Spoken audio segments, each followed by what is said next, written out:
Hello and welcome to Rev Sports. An incredible contest between the bat and ball today in the test match, day three of the test match between India and England. England have made 316 runs so far with the loss of 6 wickets. They are leading by 126 runs right now. And of course, we have to talk about the incredible century by Ollie Pope. He's currently on 148 runs. So that's an incredible effort from Ollie Pope there. Joining me for this conversation are Ishan Shahane, Debashish, and G. Rajaraman.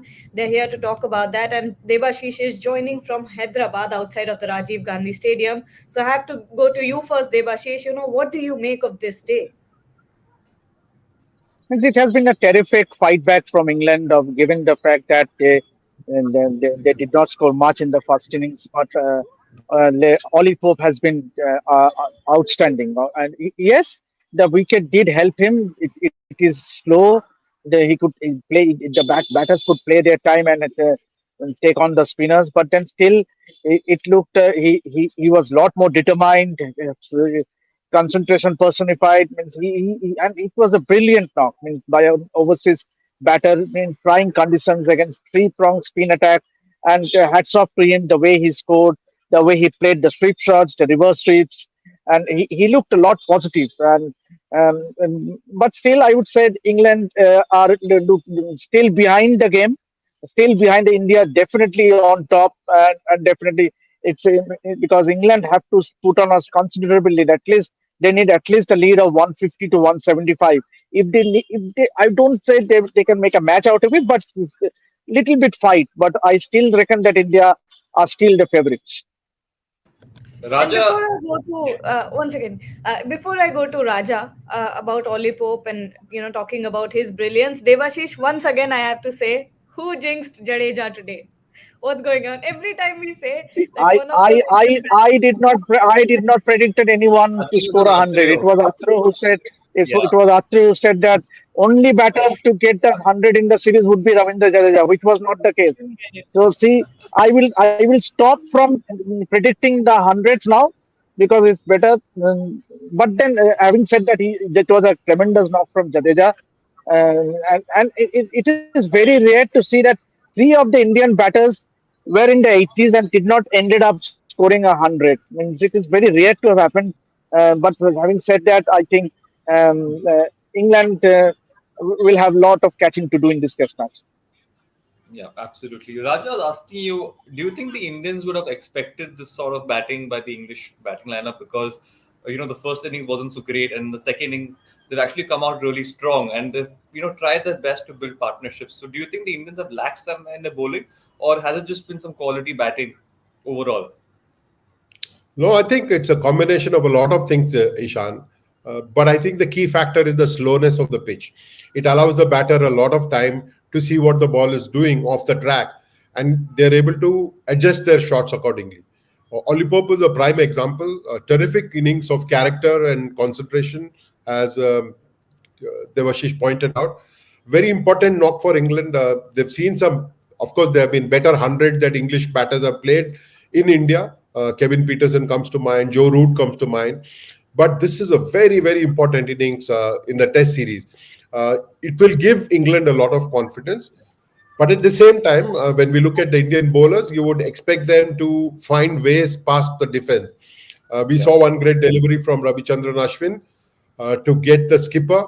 Brilliant delivery. You want more of that, but it's not always possible to beat the bat on a slow track.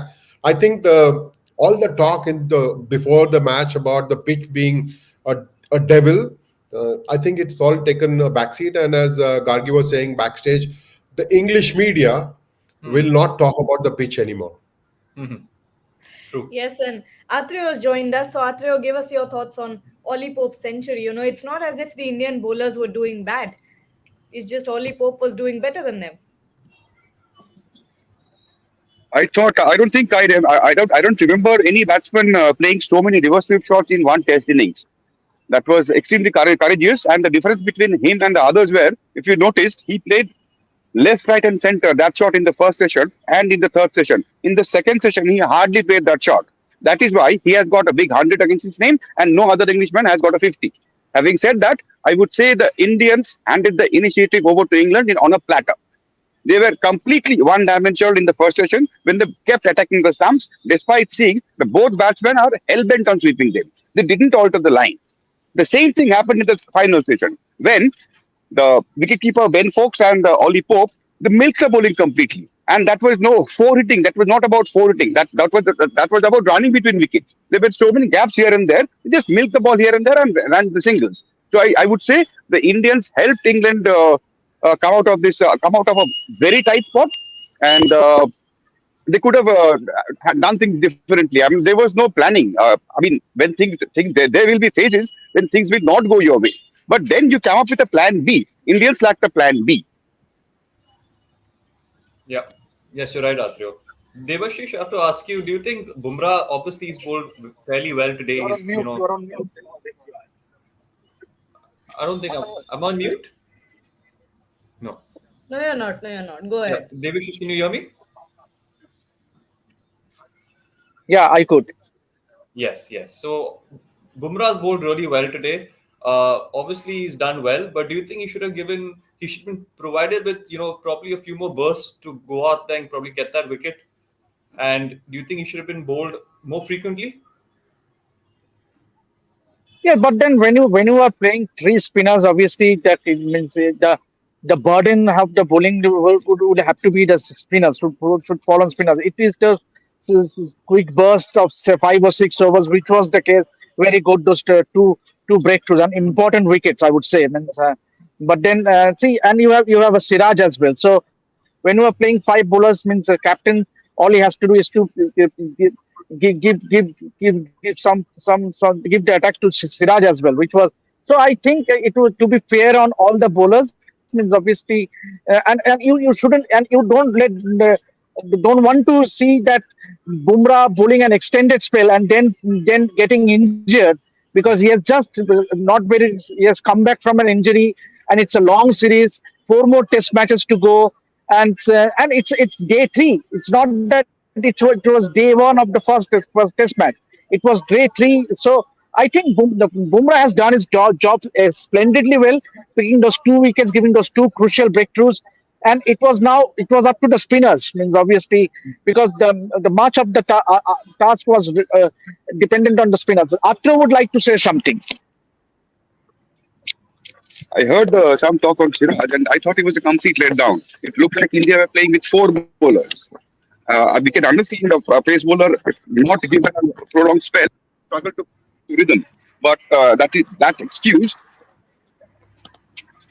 I think that was that would be too much of a lame excuse because when you're playing at this level, you have to get it right. Whichever time of the day you have been given the ball. He bowled wide outside the leg stump, which goes for four. He bowls freebies outside the leg stump. It looked like India were playing with four bowlers. Spinners going for runs, I can understand because England batters took chances against them. Reverse sweep is a very risky shot. So England bowlers had to take chances to score against them. But with Siraj, those are easy and free runs. That released the pressure completely. Yes, and Raja, going back to earlier in the day, that 78-run partnership between Jadeja and Akshar, the match would have been in a very different position right now if not for the partnership. But still, do you feel like, if India had put on a few more runs, we would maybe the match would have ended today? Who knows? You're You're on on mute. mute. I'll go back to the conversation we had before the test match, where I said that Kuldeep Yadav should have been playing this game. The story would have been very different if Kuldeep Yadav was available to play because he's not dependent on the pace of the track. He does vary. He can flight the ball. He can push it faster. While both left-arm spinners are similar, I think Kuldeep for Siraj or Kuldeep for Akshar would have been right. And I would have trusted Siraj a lot more. To see him come on to bowl so late in the day does tell you what the captain is thinking at that moment, primarily because he thinks that the spinners will deliver the wickets for him.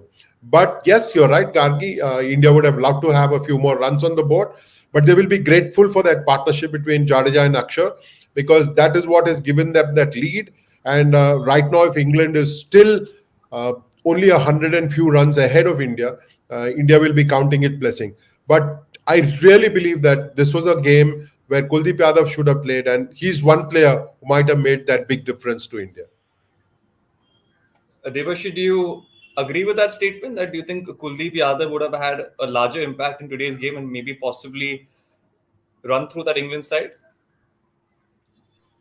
Spot on. Raja sir is absolutely spot on because he you see always you should means a leg spinner he might go for runs but he also invariably gives you the wickets and Kuldeep has done nothing wrong so as to be left out.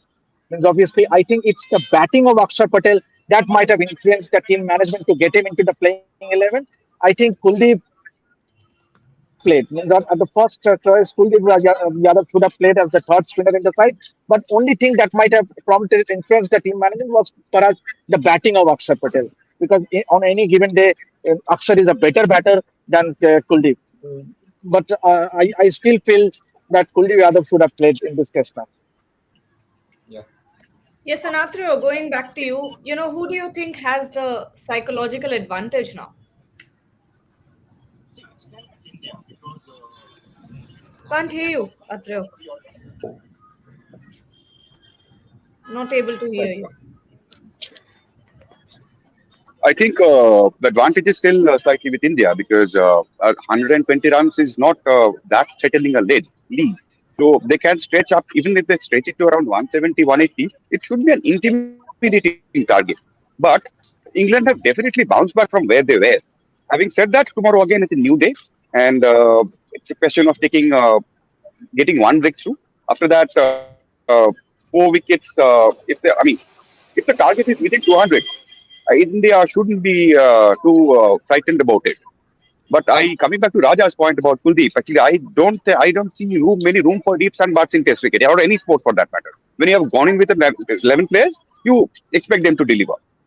And Akshar's batting, yes, that shouldn't have been a consideration because if the number nine, if you are taking a number nine on the basis of his batting, then you are doing not showing any respect to your proper batters, the specialist batters.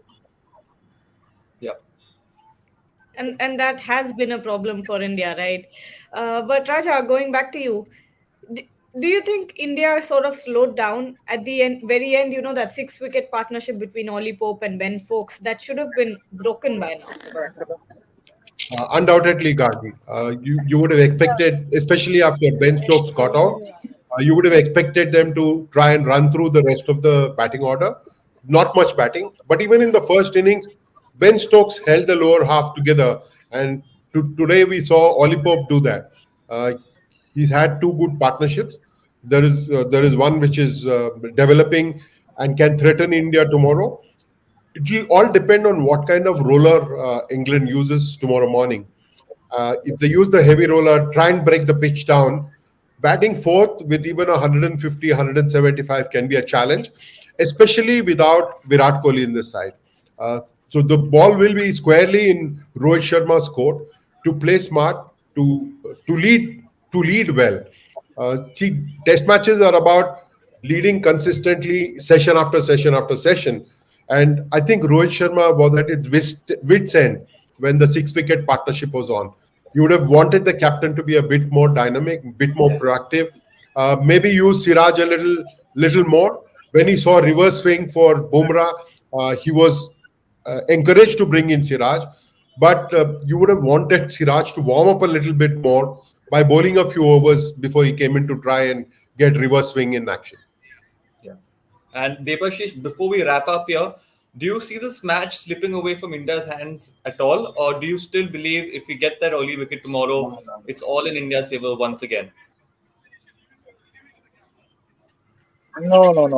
It's obviously, it's still very much India's game to win from here. Means obviously, remember as Akro said, England can restrict England to a lead for less than 200, then definitely India will see themselves as farm favorites to win the test match and go 1-0 ahead. I don't see Indians shouldn't be too worried about, but then all they need is that to restrict England total to less than 200. Then they should feel comfortable, and hopefully we win the test. We go 1-0 ahead on day 4.